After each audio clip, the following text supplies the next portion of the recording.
Welcome to Broadcast Astrology, Insight for Humans. This is Lisa Pesnichek. And I'm Sarah Beckner, and we're here to deep dive into the fascinating world of astrology.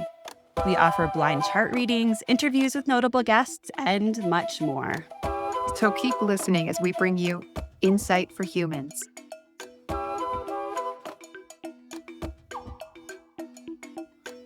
Hello, everybody. Welcome to our newest episode. We're featuring the Libra Ingress of 2025. And we'll get into what that means, but we have a special guest here, professional astrologer Eboni Bledsoe. And she's with the Homegirl Astrology. And we took classes with her with Michael Bryan's Oraculous Astrology. And we're so glad to have her here today. She's a brilliant astrologer. Love her work. If you don't follow her, please do. We'll put all of her information in the show notes. But without further ado, let's jump in. Sarah, do you want to introduce what a Libra Ingress chart is? Yeah, it might be worth noting just at the beginning here that ingress in general is a term that we astrologers use to speak to a planetary body moving into a new sign. And so this could happen with any of the planets moving into a new sign. But what's significant about the Libra ingress is that in mundane astrology, we look at the sun's ingress into these cardinal signs as significant points for prediction work, for looking at things on the world events, the world stage. And so we look at those cardinal signs, the Aries, Cancer, Libra, Capricorn ingress. And Lisa and I, we did an Aries ingress predict forecast at the beginning of the year because when the sun ingresses into Aries in the spring, that's really defines the year ahead, the astrological year, which is from spring to spring. And so here we are at the Libra ingress, which is our halfway point. And so this chart that we're looking at today really speaks to how we're going to live into some of those dynamics we saw in the Aries ingress, what's going to become activated. And of course, because it's a Libra ingress chart, some of this is done through the lens of just looking at relationship, society in general, what's coming up in the culture, all of those Libran themes. So it's a fascinating chart. Let's dive in. Yeah, and I guess just one more teeny tidbit in order to put it into a little bit more context for people is the Libra Ingress is also the same thing as the Fall Equinox. So a lot of people, I think, are more familiar with that terminology. But all right, thank you for that, Sarah. That was perfect. And let's jump into this chart. And Eboni, do you want to kind of start us off on what this chart is expressing? What are some of the highlights? What catches your eye immediately? Yeah. So one of the things that stands out for me is that just in context, we had this eclipse that happened on Sunday, this partial solar eclipse. And while it was just, a day or so ago, this Ingress chart is from yesterday. So Ingress chart is from Monday, the eclipse chart is from Sunday. Within a day, we've had multiple planets move into new signs. So it's not just the sun that's moving into Libra, it's also the moon moved into Libra, Mars moved into Scorpio. So there's a lot of change happening even within this short period of time. So even though the aspects between the planets haven't really shifted that much, the signs have. So they are bringing a different flavor to the story. So I just wanted to highlight that. But yeah, there are a lot of things happening in this chart that are worth talking about. I do think starting with the ascendant might be helpful though. That 29 degrees Sagittarius, which is the anaretic degree. And the anaretic degree is essentially a point of crisis. It's a point of letting go and transition. And with it being in Sagittarius, that is interesting for me because I think about Sagittarius and what it represents, being mutable, being fiery. It's also Jupiter ruled. So there's this feeling with it being at the 29th degree, with it being a mutable sign, there's not a lot of stability here in this moment. So that definitely is screaming at me. Yes. Yeah, and I think maybe we'll stay with this ascendant for a second. And I think whenever we see, especially an ascendant at an anaretic degree, that can mean something, but it means even more when we have more corroborative information within the chart. And I think that this chart gives us a plethora of supportive information saying that this chart is illustrating a moment in time, which is the couple months through December 21st, 22nd, when the Capricorn ingress occurs, when we will see heightened instability, heightened change, heightened endings and new beginnings. And I mean, eclipses indicate that anyways, which I think this chart really does bring in that eclipse energy since it just happened within 24 hours of one another. So this is an eclipsey chart. But in addition to that, the sun in this chart, which is important in any chart, but especially in an ingress chart, because it's really detailing the moment that the sun ingressed into one of these cardinal signs, is highlighted. And the sun is in opposition almost exactly to Neptune and a little bit further, but still applicable to Saturn. And you've probably heard a lot of astrologers discuss Saturn and Neptune at this time because its signature is so loud and so prevalent in our lives right now, illustrating a time when things are collapsing, the structure that we've stood upon, the parts of our lives, our society that we've leaned upon for giving us boundaries and having us know where one thing begins and the other thing ends is being disintegrated. We can't feel those boundaries in the same way that we did before. And even though sometimes we may not like boundaries, we may want to push against them. When they're gone, we really recognize that. And it can make people feel insecure. It can make people feel anxious. It can make people feel depressed. And it can also instigate possibly acting out in ways that are extreme because we don't have the means of what's right. It's almost like what's right and wrong or almost being questioned, because that's also a boundary. And the sun also brings highlight to leadership, to who's in charge, and showing us that there's something about the leadership that's pushing this change forward. I think that signature, like Ebony was saying, it emphasizes the change, the insecurity, the what's next because this isn't working anymore type of mentality. Mm-hmm. Yeah, I'm You definitely. know, Oh, go ahead, Sarah. well, I was just thinking in medical astrology, how we talk about Saturn Neptune as this kind of unhampered chronic malady. And whenever I look at these ingress charts, I always want to see where the people are right away. So I'm always looking at the sun and moon. And here we have the sun and moon in opposition to this unhampered malady. It just seems so vulnerable, such a diminishment of the people, and also probably an exacerbation of what we've been experiencing in terms of what's going on culturally and politically. And this sun and moon is in a square relationship to this anaretic degree that Ebony mentioned. And, the reason we call the anaretic degree a crisis degree is because there are 30 degrees in a sign. And at 29 degrees, this is literally like the page turner, the culmination, the peak where everything really expresses itself most loudly. And it can be very unstable and chaotic until we turn over into the new story. So it is interesting that this ingress is a new moon chart because, yeah, that is further corroboration that we're kind of at this pinnacle where we might see things manifest in a more extreme, I think, and turbulent way. Yeah, absolutely. And I think you're definitely right to bring out the medical astrology part of this because that was in the back of my mind as well. I think of Saturn and Neptune together as having a corrosive factor to them.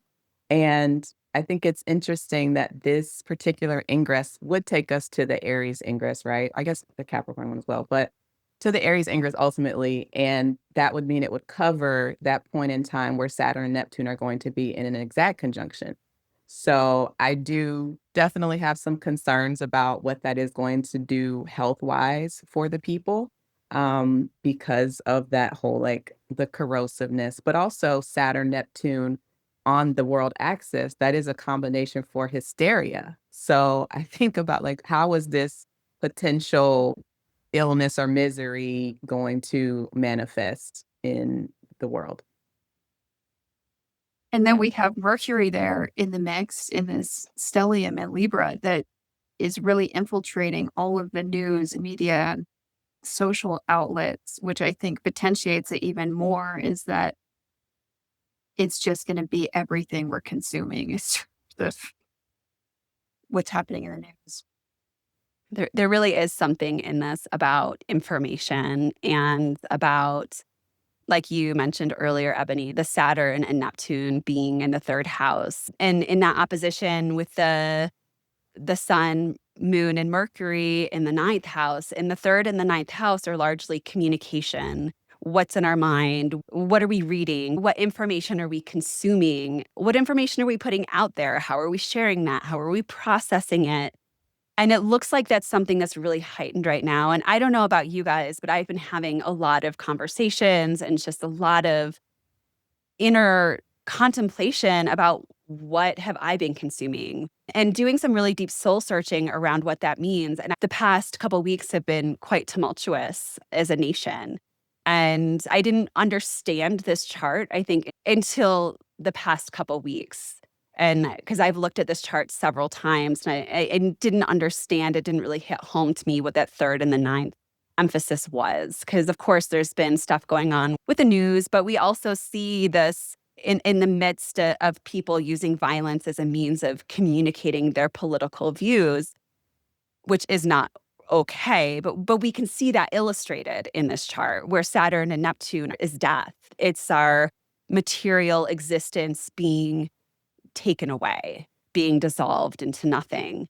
And that also creating a cry for how are we going to look at this differently. And we were talking earlier about how we have this flowing aspect to both Saturn and Neptune, as well as the Sun and Mercury in particular, with Uranus and Pluto, and how I think a lot of us can feel the pull and the heaviness of Saturn, Neptune, but how can we integrate the Uranus and the Pluto into what we're doing? And I almost feel like that's part of the soul searching. That's almost the optimistic call in this moment, is to put in the work in order to reorient ourselves each individually and collectively in order to move forward from this disturbing, very difficult time in a more positive way. Yeah, I definitely think that Uranus Pluto story is being brought in as a revolution of sorts. People are definitely talking about things. They are organizing for sure, which we mentioned before that this call started with Cupido and Volcanus as well. So it's happening. People are organizing, and it is happening not necessarily always online, because I think people have started to realize that that's not necessarily the safest space to organize due to surveillance, but lots of conversations are happening. So that's the Mercury part of the revolution. The communications are ongoing. People are building relationships. It is very airy, which is interesting too, Mhm. because this is happening in the triplicity of air. So yeah, it's going to be interesting to see how things unfold. Even thinking about how this Mercury, Uranus, Pluto story that we're having of like comedians being censored, being like pushed down Pluto on the Mercury, Uranus comedian people. That's interesting to see how that's unfolding and that it's happening in air, like over the airwaves. So I don't know. It's fun to see. Yeah. Well, also, this stellium of the people, the leadership, the communication is all happening in the ninth house. This is the place, the ninth house is the house that interprets and upholds the law. And the law is what gives our social structure its bones. And so to see so much activity going on in that area in opposition to Saturn Neptune, I think creates some fragility in all of those structures. And we see this in, Bethany, you had mentioned something about the autism and Tylenol in the health department, the sweeping changes, the firings, the layout, like something is happening in law and it's happening swift. And I think this speaks to some of that unhampered, swift change that's happening in the systems. For sure. And as you were mentioning that just now about the ninth house, it made me think about the religious institutions. Like so many conversations are being had in religious institutions right now about, especially in light of Charlie Kirk's death, whether to support him or not, to speak out against him, to be for him. And I know people who are leaving their churches because of things that their pastors have said in the last week. So this is definitely something that's being brought to the forefront, and it's causing rifts within the church for sure. Yeah, I think the general theme is that nobody really knows where to stand right now. And if maybe people do know where to stand, it's also potentially pulling people into opposite camps, which I think we can see really strongly, which we spoke about earlier, which is Mercury square Cupido, which is they're in a tight square with one another. They're only 1 minute apart. And Mercury Cupido together can be unifying words and words that bring people together. But in the context of this chart where it feels like there's something difficult that we're grappling with as far as how we communicate with one another, it almost feels like there's some sort of cultural unification, but that being in two separate camps or maybe in a divided camp where people are trying to find that refuge with people who have similar beliefs. And Mercury Cupido can be really good. But I think at this time, I keep thinking about Cupido as a way where we tend to become more fanatical in our approach and how these benefics can also be malefics because we lean too much on them and maybe takes us away from doing some of the hard work, which we also see because Mercury is parallel Saturn. So we know that there's difficult material that we're grappling with as well that may be pushing us into finding like-minded people to speak with. My belief is maybe we should be coming more to the center to have conversations with one another. I keep picturing this time as having a lot of centrifugal force to it because things are moving so quickly, which we see with the Uranus, Pluto, Neptune, Saturn all flowing with one another, and that tending to pull people in opposite directions as things move more quickly. And the danger of that. It's exciting, but it's also a bit dangerous too. It's funny. I had this funny thought looking at this. You know how they used to say, it's not polite to talk politics and religion over the dinner table, right? Like in mixed company, you don't bring these things up. So we have politics and religion in the ninth house. And after I became an acupuncturist, I realized you could barely talk to people about food. People get about food as dogmatic as they do about religion. And so now we have the moon there. We've got food, we've got religion, we've got politics. And it's all opposing this Saturn Neptune that does say something about the divide and the separation that's caused by one's ideals. Mm.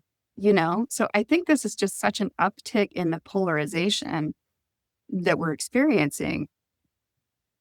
Yeah, I agree. And I do think that Cupido, I've heard someone say this, I can't remember which astrologer it was, but mentioning Cupido as in the relationship between clans and clannishness and clannish behavior. And that's also what I think about Jupiter and Cancer. It feels very clannish to me. Yes. Everyone's like, oh, such a glow up time. And I'm like, I don't know. It's exalted, right? But also it can, lead people back to their own people. They want to be with their people and really expand into that territory, which to me isn't always the right way to be, right? Which leads back to what Lisa was saying about bridging the divide. And I don't think we're in that moment, even though we may ultimately get there. I think with Pluto and Aquarius, that is part of the story is to bridge the gap and focus more on humanity as a whole. But yeah, I don't think this is the moment. It's almost like we're being forced to participate. The astrology is calling us to participate. So even though we know that it's pathological on some level, this clannishness, it's almost like we'll have to find our own voice in it because the astrology is just demanding it. Yes. Yeah. I think for me, that's been one of the main things that I've been sharing with clients and it's just finding your own autonomy and finding your people, but also finding your voice. Like what is unique to you and what can you do that's a powerful contribution in this time. And I guess the last thing I wanted to note here is that Uranus is in a semi-square to both Hades and Kronos. It's a bit closer to Kronos, but also applicable to Hades. And both of those can be quite intense combinations, indicating great tension, governmental intervention, sudden mean acts, war atrocities, and unexpected catastrophes, great excitement are all part of these combinations. And, I not to heighten anything, but and this could be more just what we're still grappling with, because a lot of those things are events that we have recently encountered as a nation and also as a world. There's a lot of horrible atrocities happening. And how do we deal with that? How do we deal with that in our mind, in our families, in the way that we communicate with one another? And how do we deal with that in the larger range of communication, like news, social media, and also where our beliefs at? Because the ninth house also has a religious form to it, can also be like, what are our beliefs? How do we see the larger view of the world? Yeah, for sure. And definitely you see that atrocities and war piece of it. And I noticed that with the Zeus Chiron opposition as well, which is another kind of war story sort of thing. Mhm. And all of these planets that we're talking about, Uranus, Hades, Kronos, Chiron, and Zeus, are all slow movers. So this isn't a quick thing that we're experiencing. As we know, like this war with between Israel and Palestine has been going on for quite a while, and this is just another iteration of it. But even this most recent iteration has been going on for what, 2 years now? Yeah, Yeah, and that's not the only conflict that's happening in the world, and more yeah, continue to go on each day. So I think we're just in a moment where that is happening. I do think in some ways that can bring us closer together. So if you are experiencing war with your neighbor, then hopefully you would be more neighborly towards each other, right? If you're not at war against each other, right? So I'm thinking that perhaps those sorts of experiences, also like climate disasters that we've been seeing more frequently. I think ultimately it's the Plutonian experiences that are going to push us together. I agree. And I've been seeing some of that in the world as well, which makes me hopeful. I am recording this bit after our main recording because as I was putting this together, I realized we did not speak about Mars Pluto, which is arguably one of the most prominent features with our traditional and modern planets. In this chart, Mars is at 0 degrees Scorpio, applying to a square of Pluto at 1 degrees of Aquarius. So, this is really important, and it really reiterates all of the more maybe obscure or non traditional aspects that we were pulling in with the TNPs. Mars, Pluto, and a hard aspect specifically indicates a superhuman force, brutality, as well as attainment of success through excessive effort and the tendency to proceed in a brutal manner, the misfortune of having to suffer violent assaults or injuries. I just read all that from CSI, and it is reiterating that this is a time of great combustion. Pluto can also represent things coming to an end and new beginnings. It represents that transformational state and Mars activating that. So I think in the context of all of the different pieces that we put together, so far in this chart, this combination is very striking. It's very prominent. At this point, we've already reached that exact perfection to this square on the 24th of September. We did see some violence happening with some unrest, and there was a shooting at the Dallas ICE detention center where there was some fatality as well as some injuries. So we did, as we would have predicted with this alignment, see some heightened violence and pressure and the need for things to change in some way. So, anyways, I wanted to put this in here and we'll move on with the recording. Do you guys want to move to the dial? Yeah. All right. On the dial, here we're looking at the Aries point. And so you can see the sun lines up exactly with the Aries point, which is the entire point of this chart. So, really important.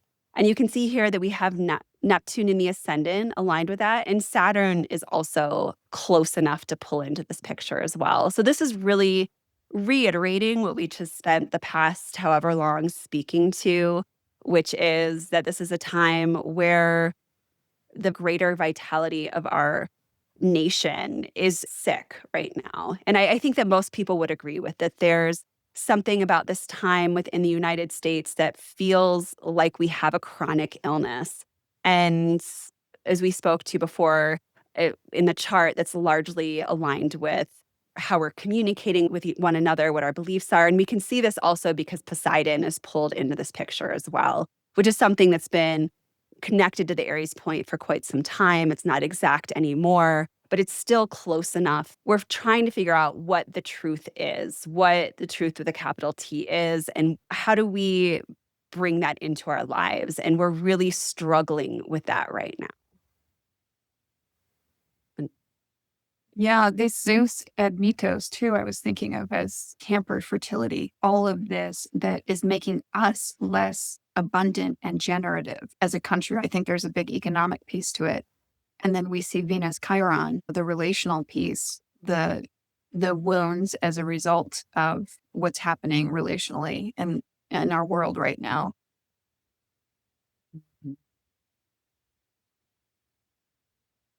Yeah. For sure. I mean, that Venus and Chiron story is, we are seeing people damaging relationships. We see people losing loved ones as a result of political moments that are happening, as a result of war that's happening in the world, as a result of other just forms of violence. So it's yeah, it's a tough combination. When you think about Cupido, I think about sort of the family as a microcosm for society at large. And also just what I've seen with some of this polarization of ideologies in recent years and how that has infiltrated families in a way that I think is new, at least for us in our lifetimes, where so much separation occurring as a result of people parting ways over beliefs, which also speaks to this kind of larger Poseidon influence. Yeah, and I think you mentioned the Zeus at Mythos earlier. I do think of that as a massive starting over as well, because I think that Mythos is going back to the origin. So for Yeah. me, like, what are we starting over in this moment? What are the surroundings that are shifting as a result of this ingress? Yeah, I actually just, as a refresher, looked up Zeus and Mythos, and is first beginning, the act of originating, Genesis, all beginning is difficult. And I think that kind of takes us back to, Ebony, where you pulled us in originally, which was at the Vedic degree, which is the same theme of there's something new being born right now, but we are not at the part where things are falling apart. We're kind of on the floor crying, being like, what the hell is happening? But little do we know that there's the possibility of this new beginning that we'll later look back on and be like, thank goodness I was laying on the floor crying because this was a change that needed to happen. And bringing in this new possibility, which I think can also be part of that Poseidon as well. And I know that we're so inclined to see the Saturn Neptune as being negative, but there's also the possibility of bringing in new dreams and bringing in a deeper sense of spirituality, which I think really is part of the call here too, is reorienting ourselves as spiritual creatures in order to take care of ourselves, one another, the earth, all of those things, um, in a way that we haven't been able to achieve. Like the ideas have been there, but there's something about this division that's been getting in the way that we need to heal. Mhm. Yeah, I've been thinking a lot about Saturn Neptune. I have a long video about it. And yes, there are lots of negatives that come with it, right? So the flooding, the sickness, and all of that. But there definitely there's reason to be hopeful about it as well. As you're speaking to the dream, I think of solidification of a dream with Saturn Mhm. and coming together. I think of barriers being broken that maybe weren't the most helpful barriers. So if you look back historically at when Saturn and Neptune have come together, you do see people overcoming barriers, breaking glass ceilings. You see the first Black governor of Virginia, the first, I think, Black mayor of New York City, and lots of firsts in that sense. So I think it can be positive in that way. And one of the other things that I noticed with Saturn Neptune as well is like socialism as coming up as a Mhm. popular political form and belief. So that is interesting that we have this potential mayor in New York City who's kind of like leaning into those ideals as well. So it's an Yeah. interesting time, and I'm actually really excited to see what comes out of it because I do think there's like an inventiveness that comes with Saturn Neptune and like really great artistic movements can come out of it as well. Absolutely. Yeah, I keep thinking that the things that are going, it's probably it was time for them to go. And it might not happen in the way that we want it to, but it's time. And I think that if we're all honest with ourselves on some level that we can recognize that.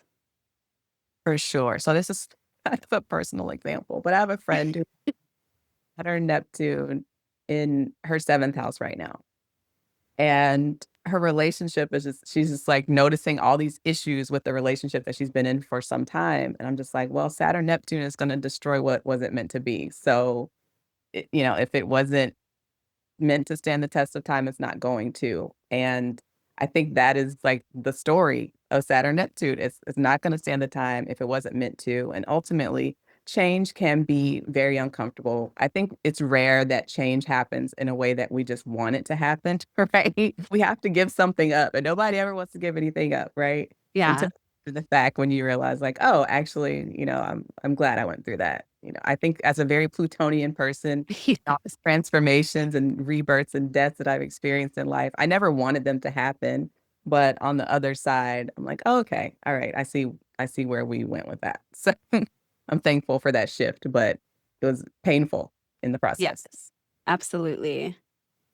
And I think sometimes the breakdown happens more chaotically and intensely than the building. And so there's something about Saturn Neptune too that speaks to, we say that things born under Saturn transits tend to be long lasting, but they take time. It's slow, incremental, diligent work. And so Saturn does give the bones to our dreams. And maybe even for your friend, whether it's this relationship or the next, it's the beginning of crafting her vision of that ideal partnership and just doing the slow, patient work. I think sometimes if we rush into the vision or try to manifest things really quickly, we're not doing it justice and it doesn't really work out. And you can't cheat Saturn. It's karmic. It's the way things work on the earth plane. And that always involves some variable of time. Yeah, Whereas some of these transpersonal planets, time is not relevant and they will come in at world on fire. yes. And I think with Saturn and Neptune together, you're in such a fog. It's hard to build quickly because the fog is overwhelming and you can't think straight. As someone who's been very Neptuned for the last few years, the brain fog is real. So it does take more time to put those stakes in the ground that Saturn wants you to put up and to eventually build from there. It's a slow process. I agree. Yeah, and I don't know, something that I've been thinking about with Neptune too is it's definitely the fog. Like I've got a ton of Pisces placements and I have been deeply Neptuned as well over the past couple years. But there's also the opposite side where Neptune can bring clarity, deep clarity to a situation where you may have been disillusioned. Or Neptune has the real tendency to get pulled into false ideals or coerced to believe in something that may not be based in reality. And I think that we're really being forced to reckon with that. Saturn being reality and Neptune maybe lifting the fog that we may have been in, and maybe even with Pisces or Neptune being in Pisces for so long, it's about to go back in, but it's pretty much done with that run. And being in Aries, maybe burning off some of the fog and giving us some more clarity. Not that it's comfortable or that it's what we wanted, because that illusionary world can be fun and there can be a lot of great things about it, but it's also not always productive. And there can be a lot of harmful things that come from being in that space too. And I almost wonder if that's part of this reckoning that this Saturn Neptune, specifically in Aries, where they'll meet, come together for their only conjunction in February, that there's something about that we're having to reckon with. Is what have we not been honest with? What have we been blowing smoke up the rear end of with flowers and ribbons? And we can't do that anymore. That's what makes it one of the hardest archetypal realms, I think, Neptune, because it's just that nice edge of delusion and almost the truth of all truth, that which is most divine, beautiful, compassionate, loving, and the truth, as in whatever God is love, or our big energetic universal truth, right there, sitting alongside complete deception, a potential for bewilderment. It is really hard to discern. And on some level, the concept of discernment itself might be a Saturnian notion. Maybe Saturn can help us weed that stuff out a little bit. Yeah. Yeah, and that's definitely, we talked about this a little bit earlier, that today is Rapture Day. Well, that we are recording this. This was supposed to be the day of rapture. I've seen lots of folks on TikTok and Instagram talking about how today is the rapture. And it's interesting that it is happening with Neptune, Saturn, Sun moment, that maybe folks will wake up to that today and realize that things weren't what they thought they were, for better or for worse, because the day is still young. Who knows? But Ebony, on that note, like all the astrology is speaking to a great ending, to end times in certain ways. And so again, Neptune, maybe they're feeling something energetically. They're attaching the wrong storyline, but maybe they are actually very aware of what's going on cosmically. Yeah, that makes sense. I mean, Yeah. there's a Pluto Apollon story as well. If you look at the dot over here in the lower left, that is signifying great, massive change as well. Mhm. Mhm. Yeah. A couple weeks ago, I randomly ended up watching a YouTube thing about Casey and how him and another prophet who I can't remember her name predicted that there would be a huge shift in the world by the end of the summer of 2025.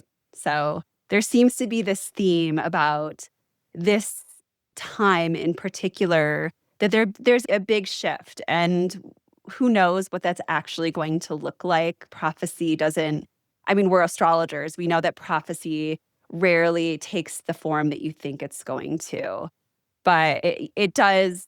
Like a lot of people say, it may rhyme, but it doesn't necessarily play out to the playbooks that we create on our own. Symbols are very Neptunian. They are truthful, but also deceptive at the same time.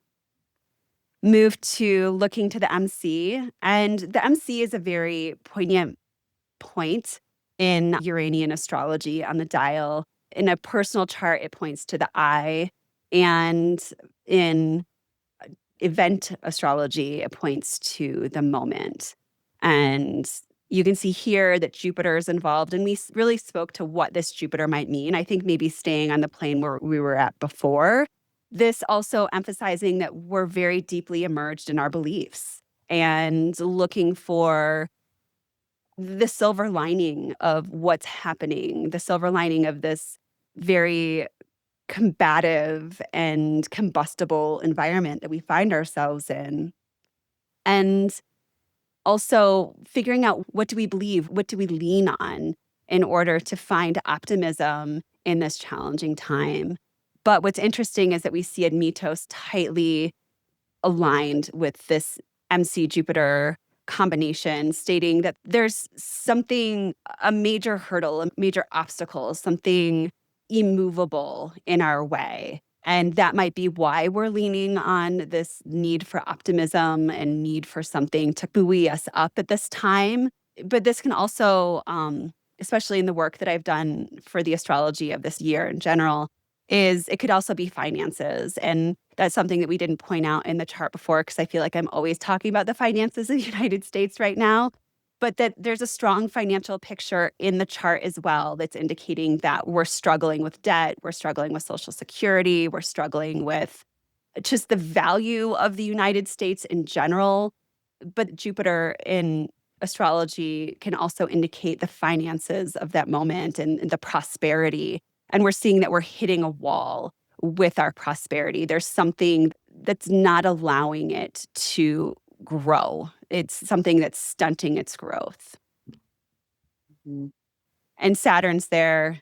And as Sarah pointed out, Hades is there. So it's a really, if we look at this from either a spiritual, optimistic perspective or a financial perspective, there's a lot of challenges involved in that in this moment. Yeah, for sure. And even on the wheel, that Saturn story was there, as Lisa had mentioned earlier, that Saturn is ruling the second house of finances, and it's in the third house with Neptune. So there is this dissolving component when it comes to the stability of the US's finances, and also just having the structure of Saturn, and Saturn itself, I do think of as kind of restriction, right? I think everyone thinks of it as that, not just me. But there's a restrictive component to it, so there is a need to watch our money and where it's going. There's also potential for scams with Neptunes as well and deception, so that's something to be on the lookout for.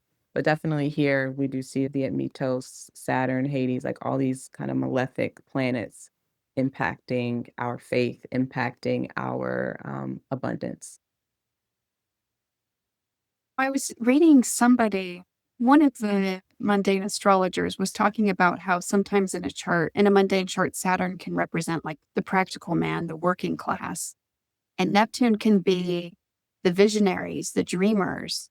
And so if you even look at it from that level and this kind of culture clash or war of the classes in opposition to this peregrine Mercury, a debilitated sun, that there's something about that story and some of the dissent that's occurring on the political level being this war of the class thing. And I think this financial piece and the economic strain this year is definitely tying into that. Mm. Mhm. Yeah, does anybody want to tackle the Mercury, Cupido, and Volcanus? Yeah, for sure. I mean, for me, that speaks to organizing, particularly around communication and speech. Volcanus is a combination for collective power and organization. I think we've been seeing a lot of that in this moment on various political fronts, whether that be people who came together for Charlie Kirk's funeral. That was a massive gathering. Also, folks organizing to boycott Disney in support of Jimmy Kimmel and free speech more broadly. So people are coming together in this moment. And Mercury Volcanus in general is like forceful thoughts. It's important news. And I do feel like the news cycle has been very intense recently, really over the past year or so, but especially this week, it's just been a bit overwhelming even. So it's interesting that also these media groups, these media companies, so the Mercury Cupido, Volcanus is coming in that way too, with them being at the forefront in relationship to the freedom of speech conversation. Yeah, and I don't know. I don't know why I feel like this needs to be stated, but these, even though this chart begins on September 22nd, like it's really relevant for several weeks, if not a month before. Even though we have these hard dates, astrology, I don't think works that way. We tend to see this evolution of this happening, of these events happening. And I think that we'll continue to see these same themes play out. Hopefully, the events that happened in mid-September were the highlights, and we're just going to continue to, like I said, navigate our way through that material and figure out what does freedom of speech mean for each of us. I almost see this as the First Amendment in Mercury, Cupido, Volcanus being like, we have the right to free speech, especially because it's aligned with Jupiter and the MC. And this Admetos is illustrating that there's something heavy that we're up against. We're grappling with this. And Saturn and Hades are also stating that free speech is under attack. People are protecting their free speech, but also people have very strong feelings about it. And the sun is also, I don't know why I am pulling this in necessarily, but the sun is also applicable to this. It's within little over a degree on the big dot.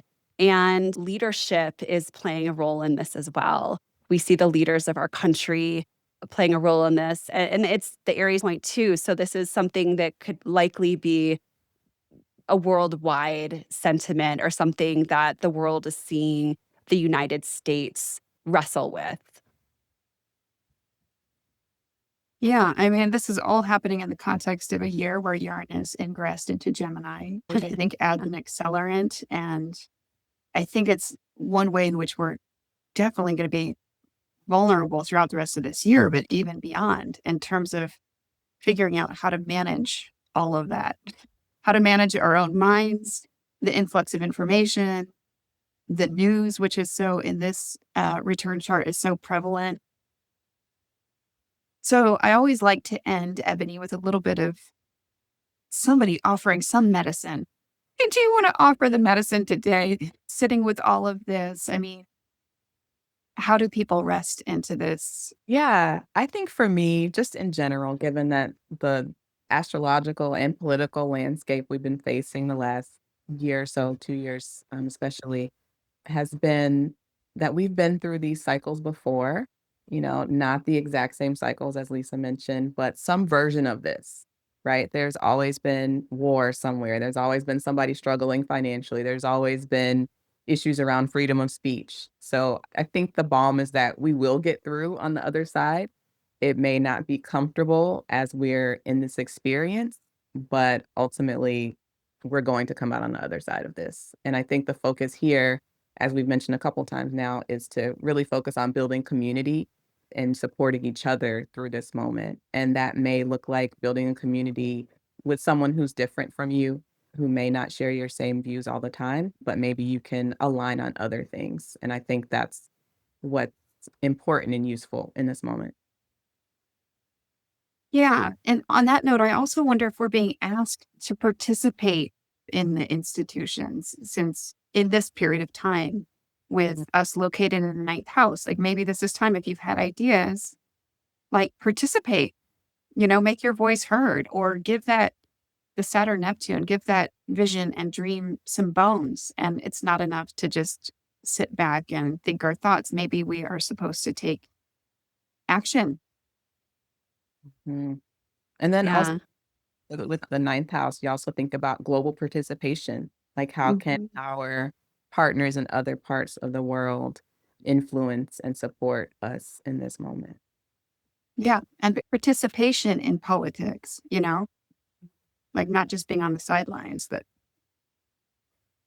yeah. Well, Yeah. And maybe I'm thinking about this because we just had a couple of eclipses in Virgo, and maybe just being mindful of what information is healthy for you and listening to your body and listening to your intuition. And in my family, we're going to have a no screen October, which just now I think it's perfect. I told my kids that a couple months ago. And so I'm really looking forward to that. And I guess just encouraging some time away from the screens. I think that as we mentioned, like the news cycles, I think are going to continue to be destabilizing and be really ramping up our nervous systems. I suspect that so many of us have some level of nervous system dysregulation right now. And so turn off your phones, surround yourself with loved ones,